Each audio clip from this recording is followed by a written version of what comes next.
Well, to begin with, he used any old notebooks, things that opened like this, school quaderni, that kind of thing.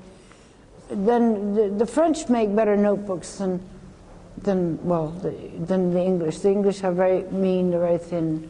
The French ones are fat. There was one called Elephant, which I always got. And he discovered the moleskin.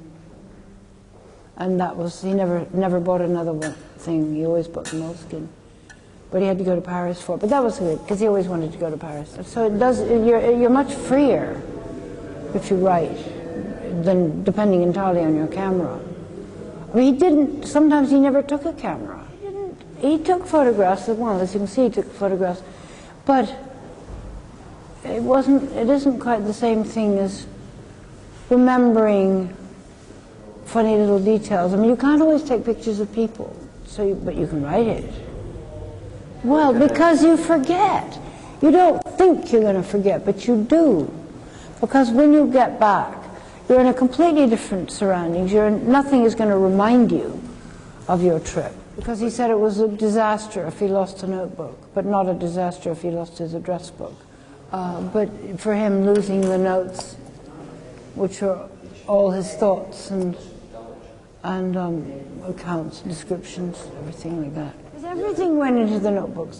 What he was reading, something to remember to do so and so, telephone numbers, recipes, names of trees or flowers, or everything went into them.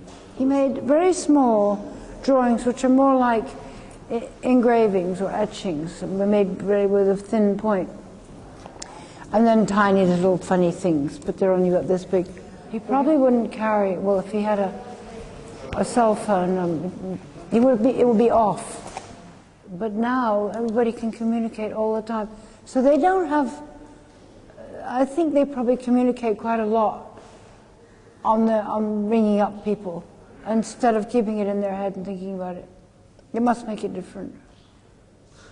I mean, when he was traveling, the only work he did was when he put stuff in his notebooks. He was traveling, that was work. I mean, he was quite tidy about the notebooks. He always wrote by hand, and then when he got it, what he liked, if he liked it, then he would type it. But everything previous was just thrown away. No, he would just start writing, and then he would refer to the notebooks. Because I think he remembered what was in them quite well.